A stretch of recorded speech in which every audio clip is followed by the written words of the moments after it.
God only knows what happens. Similar thoughts are all through the Psalms.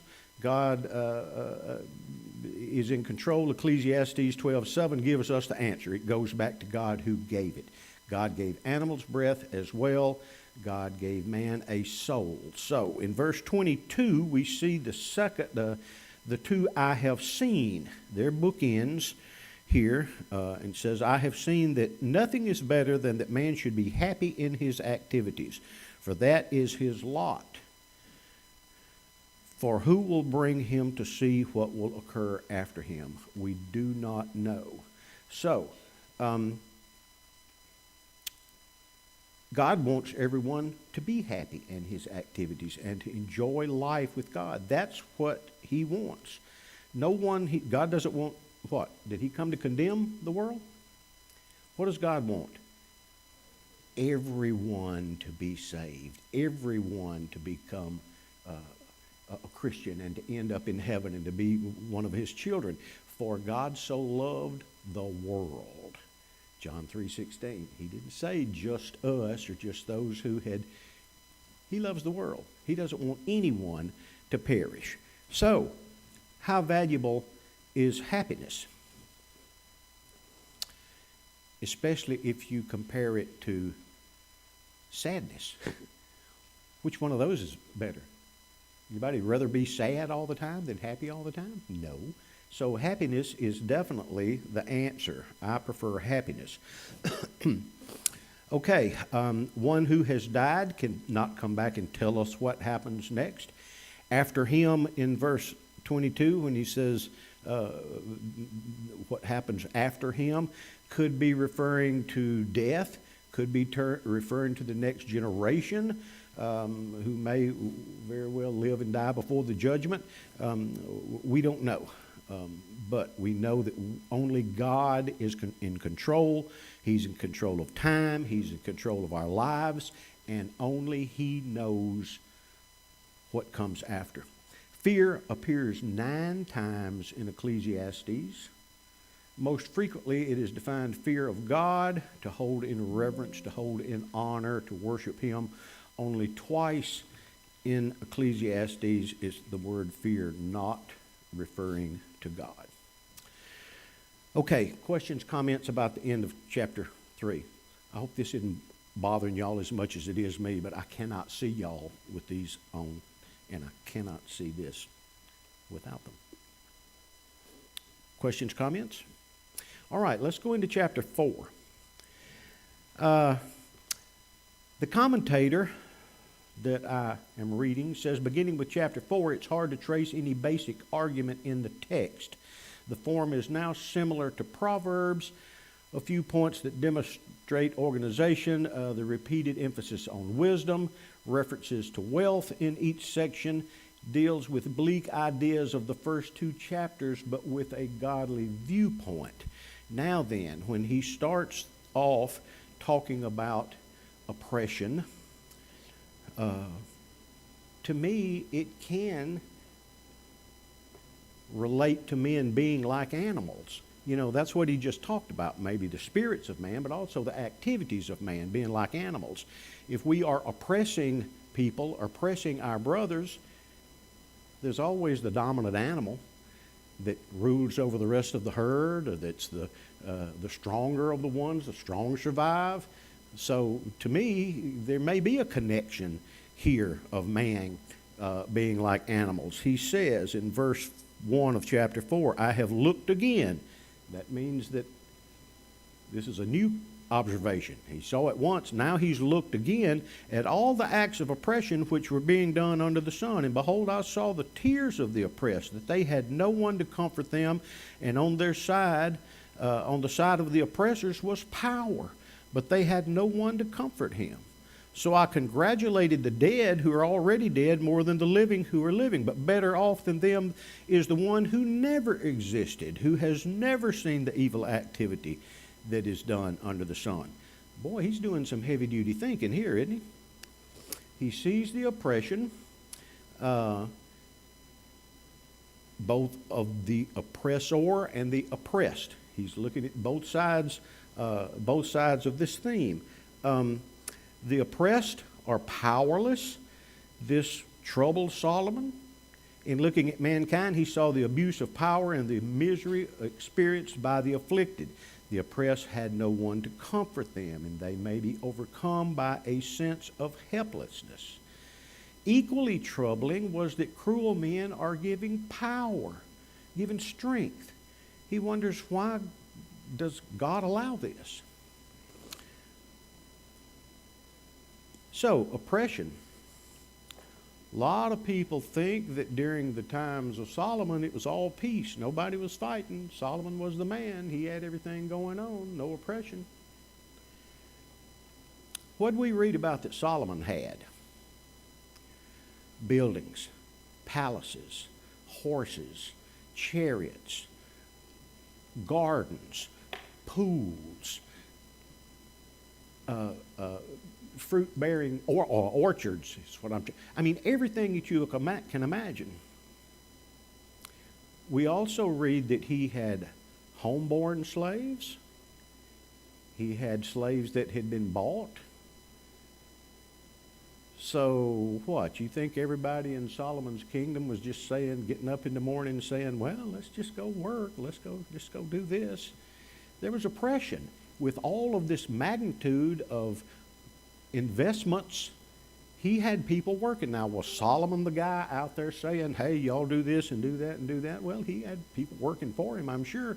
But he saw oppression, and he saw the oppressed, and he did not like it. And he wondered if it was from God.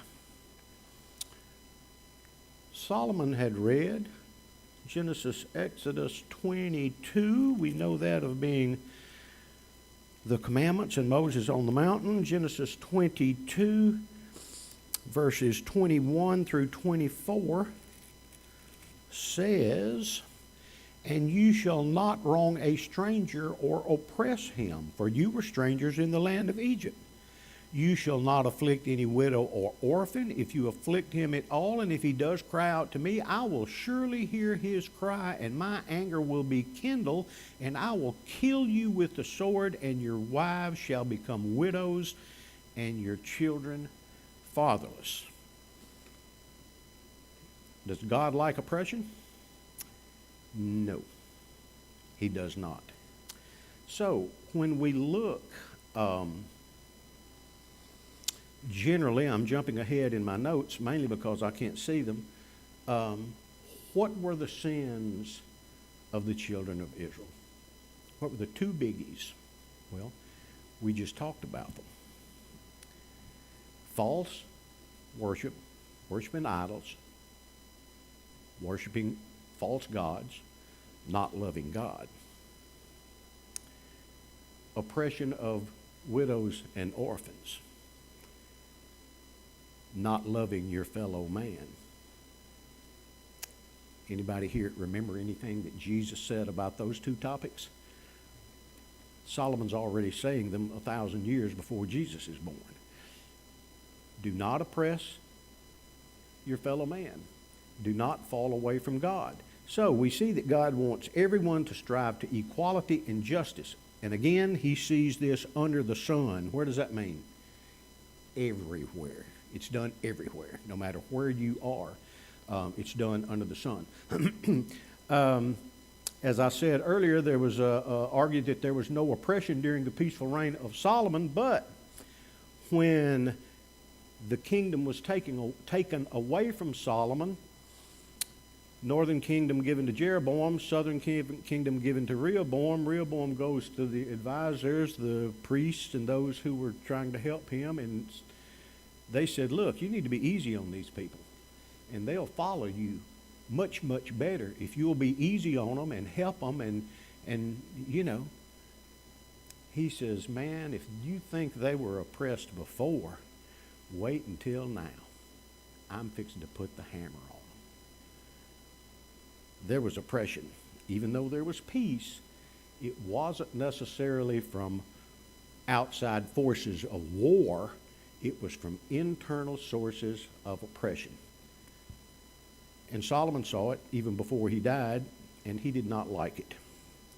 Okay, love God and love your fellow man. So he says, the dead here, I congratulated the dead more than the living who are still living.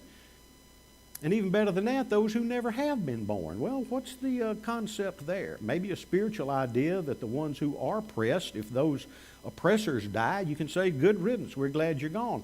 But what about those who are still there to oppress? They're still alive. Second idea may be that death and going to be with God is better than living. Maybe not. Chapter 9, verse 4 says being alive is good.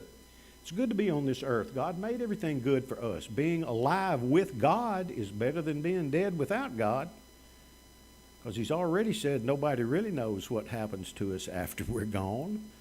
So as long as you're alive, what do we have? The big H word, hope. We've got hope of heaven as long as we're alive and God is with us. Maybe he saw death as a victory. At death, one leaves the oppression behind, receives his reward from God. 2 Timothy 2:18, Paul writes to Timothy at the end of his life, saying, the Lord will rescue me from every evil deed and will bring me safely to his heavenly kingdom. So, very possible that Solomon is expressing these very sentiments. Oppression's everywhere under the sun. There's no there is no escape except through death. Better off never having to experience the oppression. Verse 3 says it's better if you never were born in the first place. Now you haven't had to deal with any of this. You're not an oppressor. You're not oppressed. You haven't dealt with all of these things. So that's a concept that is shared by a lot of philosophers, even the Greek of those times. However, let's just see what Psalms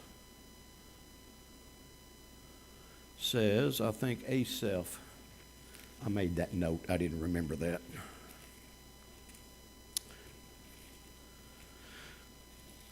Psalms chapter 73.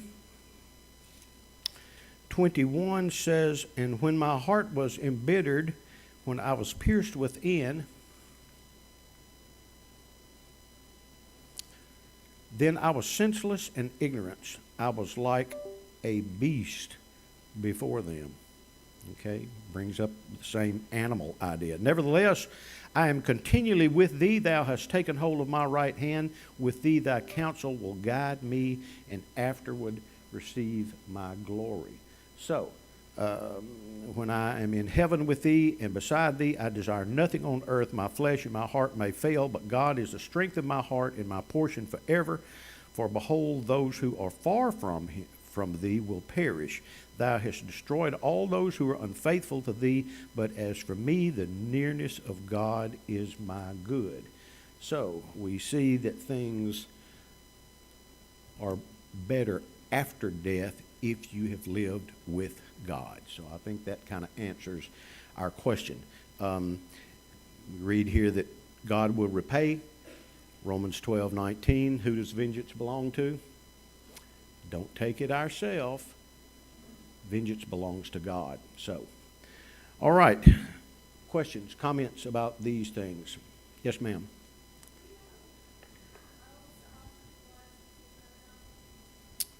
Say again.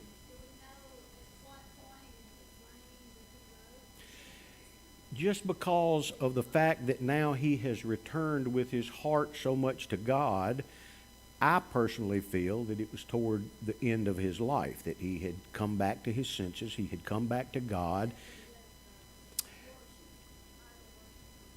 I would think most definitely that it is because of his perspective. He's not looking at all of these idol worships. And I have to believe that it was, maybe is complacency the right word? I don't know. I think Solomon was just heeding to the influence of these 1,000 wives that he had. They were the ones who brought in the idol worship, and maybe he just allowed it. However, it says in Kings and Chronicles that he sacrificed to Molech. So he was worshiping.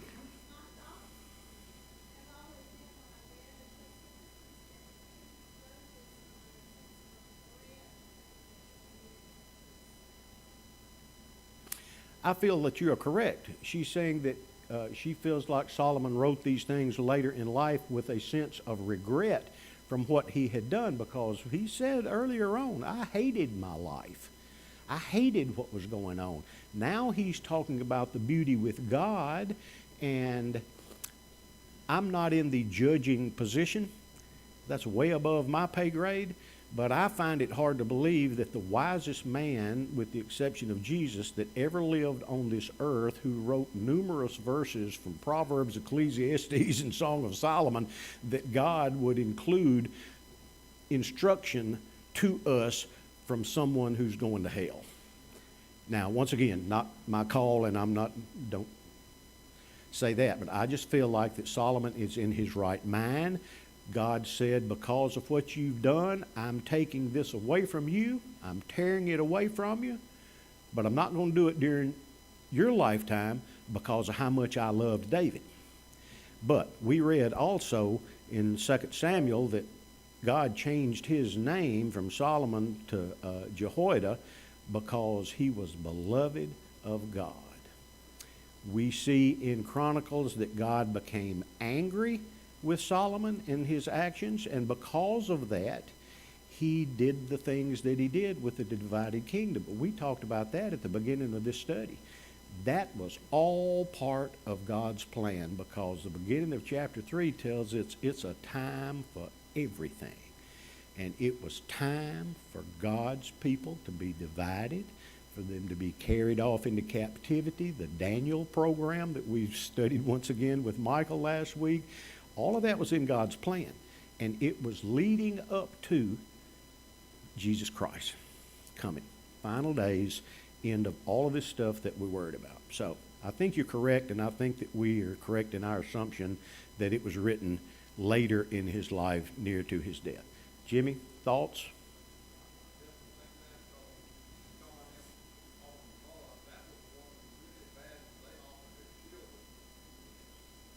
Burned them in a fire.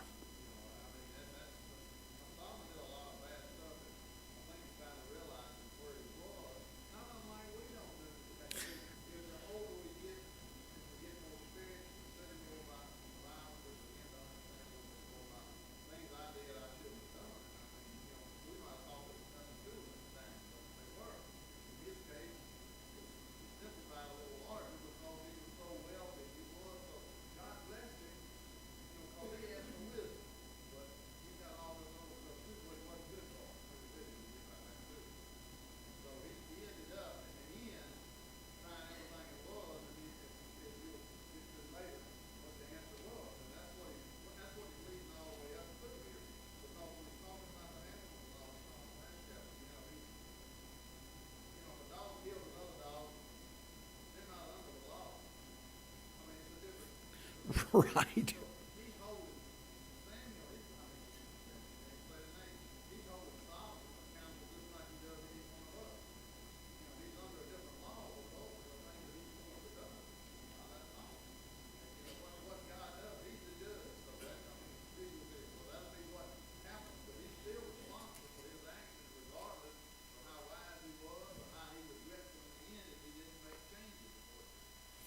Well, and, wisdom is a wonderful thing, but it has to be utilized. You can memorize this book from one end to the other, and it's still, if you're an atheist or don't believe or don't heed the instruction given there, the wisdom of doing that, the knowledge of that, is futility, according to Solomon. Okay. Verse 4 starts a new section. Life trials must be faced by partners than alone. Verse 4, I have seen that every labor and every skill which is done is the result of rivalry between man and his neighbor. This too is vanity and striving after the winds.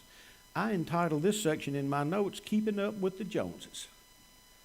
How much sense does that make? What is achieved by that? Nothing. It is worthless. It is vanity. Rivalry means jealousy or envy, wanting what someone else has, working to outdo your neighbor. Any New Testament thoughts there? Well, what about Jesus in Matthew 16:26?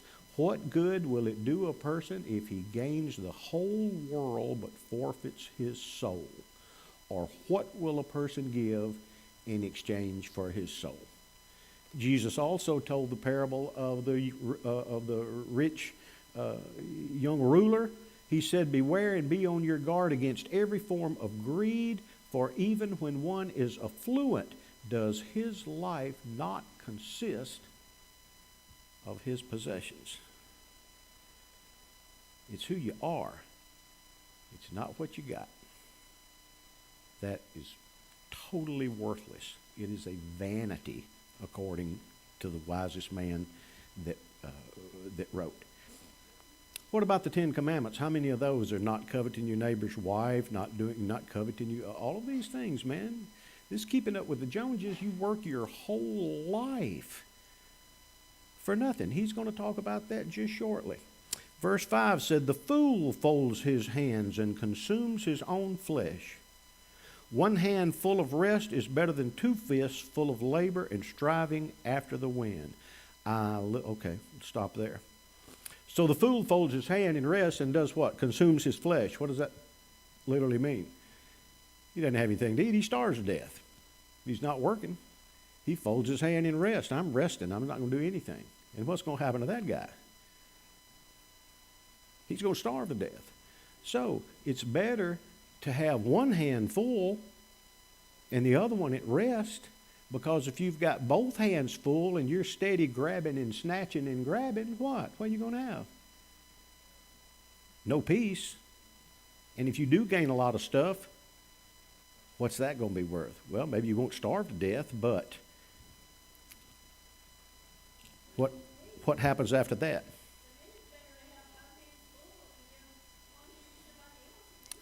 Well, and that's the whole concept that Solomon has about wealth, is helping people, and people that have more or people that are affluent. It's not their own possession of these things that make any sense. One hand, then I looked again at vanity, understand, under the sun. Here we go. There was a certain man without a dependent, having neither a son nor a brother, yet there was no end to all his labor. Indeed, his eyes were not satisfied with the riches, and he never asked, "For whom am I laboring and depriving myself of pleasure?" This too is vanity and a grievous task. You got nobody to give it to. You're going to spend your whole life and making yourself miserable and not enjoying your life, which Solomon says, look, we should be happy. We ought to enjoy life, enjoy what we're doing. We're not supposed to be miserable. We should have smiles on our faces all the time, especially in America, in this country where every one of us are zillionaires compared to many, many places in this world who don't have water. Okay? Can't even get a drink of water. So here's a guy striving his whole life, and who's he going to give it to? He's already talked about those who strive our whole life and give it to someone who may very well throw it away, may spend all of it. So what is all of that work? What does that gain now? It's wasted that original life, and it's vanity for the one who had it and now has lost it. They're miserable too. So there's nothing but misery involved with that.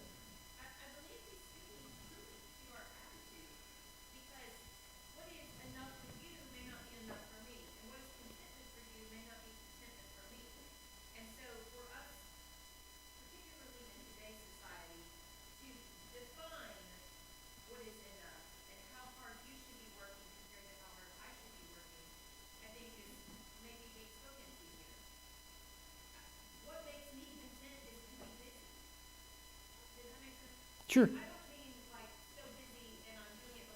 No. I'm with you. I'm on that same page.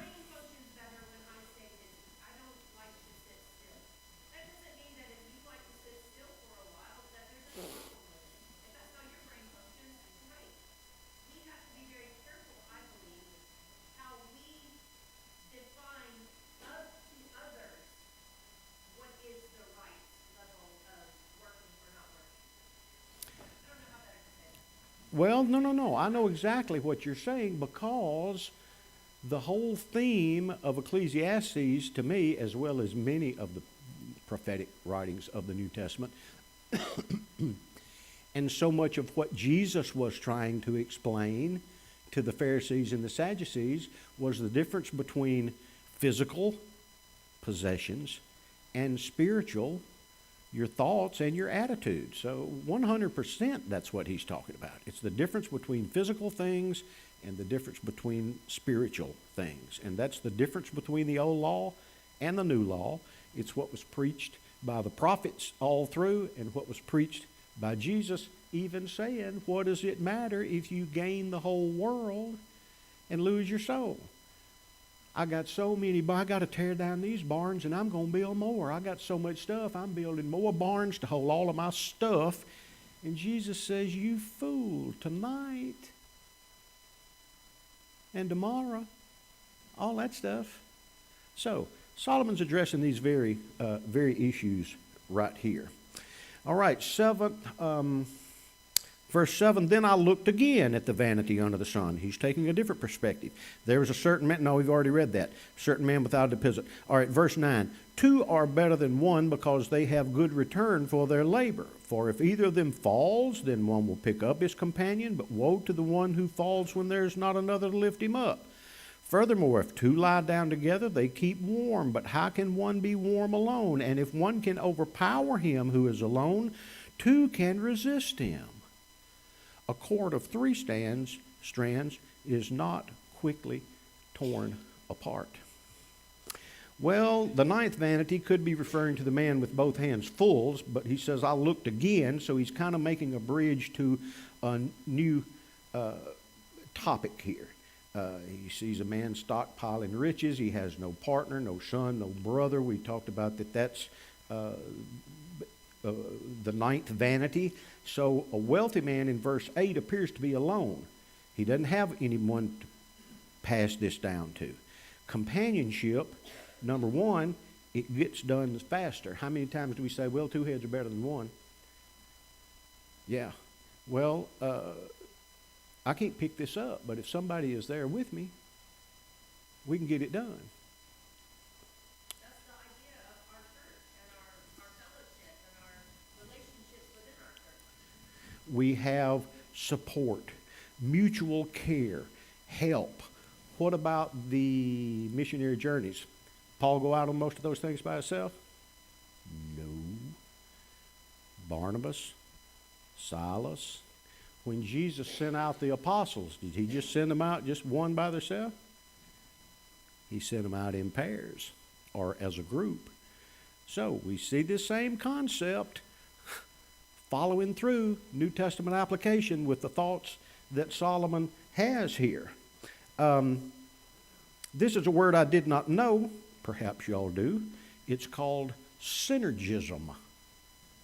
Synergism. I didn't know what that word means, but what it means is that one person does less than half of what 2 people do.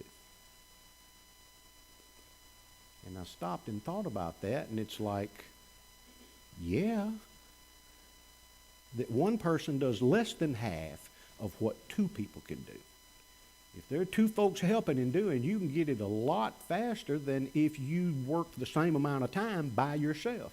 Yes, sir. I always think when I'm in this area, think about it, you go back to Genesis, when God created man, it wasn't good for the guy that, Bingo. I know that marriage and you can necessarily spend not necessarily husband and wife, but what he was saying was, it was good for the guy that. Well, and he even says when you lay down together, it's better to keep warm. That may be speaking about a wife or a companion, but even when those guys were traveling, if it was cold outside, what do? They get together and keep each other warm. Anybody seen any of those National Geographic things of the emperor penguins when they're in South America and it's 100 below zero and the wind's blowing 90 miles an hour? What do? They all get in a pile, and after a few minutes, the ones on the inside start to rotate out to the outside. The ones that were outside taking the hit of the wind, they come back in on the inside. Who figured that out, right? But anyway, we see that companionship is definitely better than being alone. A wealthy man alone is rich, but he gets no warmth from the benefit of companionship and no warmth from his money. What about the...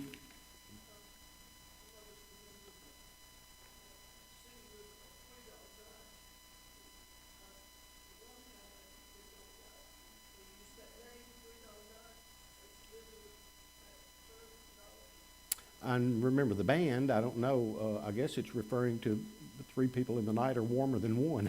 Maybe.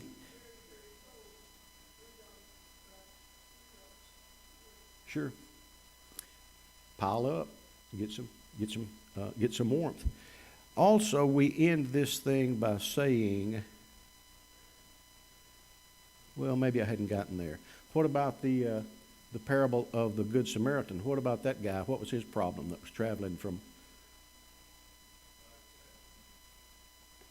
If somebody had been with him, he might not have dealt. Of course, it's a parable, but we still look at those things. But once again, Jesus is using these same examples that we see right here. I mean, how many times have I said that? And we're only halfway through chapter 4 of how much of this stuff that Solomon is talking about has been utilized not only through the epistles, but from Jesus himself, these same concepts, these same ideas. And he ends this little section by saying, a cord of 3 strands is not quickly torn apart. I thought we were just talking about a companion. Two people. Now he says a cord of 3. Who you think? Well, also, what if you're adding God to this plan? What if that's the third person? Isaiah talks about of those who bind together, and Robert Rawson, that was one of the many things that he said that I remember. If you got them bound together, you can't pull that one apart. Fly like eagles, run, not get tired. If you're bound together with God, then who can be against us? There's one more reference to. Plus, in that day and time, it was kind of a phrase that 3 cords. Sometimes they just said that 3 cords are going to be stronger. 2, pretty good, but if you got the third one in there, then now you really got something going on. Maybe. All right. This next section is interesting enough and maybe not as easy to understand, but a poor yet wise lad is better than an old and foolish king who no longer knows how to receive instruction. For he has come out of prison to become king, even though he was born poor in his kingdom. I have seen all of the living under the sun throng to the side of the second lad who replaces him. Now there's no end to all the people, to all those who were before them, and even to the ones who will come after later will not be happy with him. For this too is vanity and striving after the wind. So, I don't know, similarity to Joseph being in prison and coming out, as well as Solomon himself. He was not really firstborn or any of that. That's not really the point. He is talking about one who feels sufficient in himself with no companionship. You know, we've already talked about that, being alone and being self-sufficient. Now, that goes again to attitude and all of that. You're going to put trust in yourself. What was one of David's biggies? What was the big sin toward the end of his life that changed a lot of stuff? The census. He counted his people. He wanted to see how big his army was. How many people have I got to support me? God said, wrong move. You never won a battle in your life, bro. You know, it's all about trusting in God. So, we see this description, but it mainly says, how far can one advance if he is willing to accept instruction? My Uncle Tom my dad's brother, was a very smart man, and in the Dale Carnegie Institute, he went around doing a lot of the stuff like y'all do. He said there's no end to what you can get done if you don't care who gets credit for it. So if you can accept instruction, don't take it all on yourself. You can get a lot of stuff done if you don't care who gets credit for it. If you're sitting there saying, I, me, already half of y'all don't like me already, okay? Because I'm taking credit for it for myself. So we see that attitude in this. The old foolish king may think he is wise, but he is foolish to think he doesn't need someone else's help or counsel. Everyone needs help and counsel, and a lad who understands this will receive counsel is certainly more wise than an old king who's lost the grateful art of receiving instruction. If you want to accept instruction from anyone or advice from anyone, how self-sufficient and how selfish an attitude is that? All right, we got to rush now. The second lad comes up. It's hard for me to understand. Is this another lad who also came from prison to become king while the first lad had fallen out of favor with the people and didn't accept advice? Or is it the first wise lad who had taken place of the foolish king? If this is the case, we see the people rallying around the young wisdom instead of the old foolishness. This may be the best interpretation, but we also don't know the way Solomon writes and the beauty of his writing if we're not talking about the same guy all the way through. The young lad who was wise, who became the king and became self-sufficient and became foolish because of his lack. Now the second lad, maybe that's this same lad with a second attitude, with a different attitude. I don't know, I'm not trying to sell you on that. I'm just saying I ain't quite figure that one out. Maybe we're talking about the second person. The bottom line is this. Everyone needs instruction. And where does good instruction come from? I'm already pointing my finger there. That's where Solomon is leading us. To where we gain strength. We cannot be overcome. We can't lose. We can't be broken. If we're bound together with one another and with God, we've got a strength that is an army, that is a war. I always think it was the Archangel Michael because he was the guy. 185,000 Assyrians one night. One night. And Jesus said, I could bring 12 legions of those guys. Now, do the math on that. I did it one time, I can't remember. But the number was the population of the world. More than billions of people that he could have called down. I always think about Elisha. When, I can't think of his name, his sidekick that he finally had to get rid of. They were there and the army was coming. And he was just tripping out. He was scared to death, whatever. And Elisha said, God, let him see what I can see. There were warrior angels all around this valley. They overcame them. No loss of life for Elisha or the one other guy who was with him. Okay. What y'all say? 10:16? We close? Nobody's coming in. I made a few last little bit stuff here. Verse 16, we didn't look at that because that's a good one. There is no end to all the people, to all who were before them, and even the ones who will come later will not be happy with him. This too is vanity and striving after the wind. So we're talking about the first lad and maybe the second lad, the old foolish king, whichever one came first, whichever one came last, doesn't really matter. Solomon says what? People are the same. Even that first guy that they really liked, they're not going to like him. Time will come when they're not going to like him either. So, trying to keep everyone happy, everyone, what does Solomon say? Vanity. You're not going to do that. Paul, try to get along with all people if you can. I'm paraphrasing. I don't know what it actually says, but that's if at all possible, remain peaceful with all people. That to me says sometimes it's not possible. But that should be our attitude. Okay? All right, we will look at chapter 5 next week. I'll make these few statements until folks start to come in. Life lessons. God will bring about justice in due time, in His time. Christians must find balance in life, work, and rest. Wealth often turns one into a loner. We see this guy was by himself. I don't know. I just always refer to song. There's an old song, Billie Holiday, jazz blues singer, used to sing. Blood, Sweat, and Tears also did a version of it. When you got money, you got lots of friends hanging around your door. When the money's gone and all the spending ends, they won't come around no more. So it can make you a loner.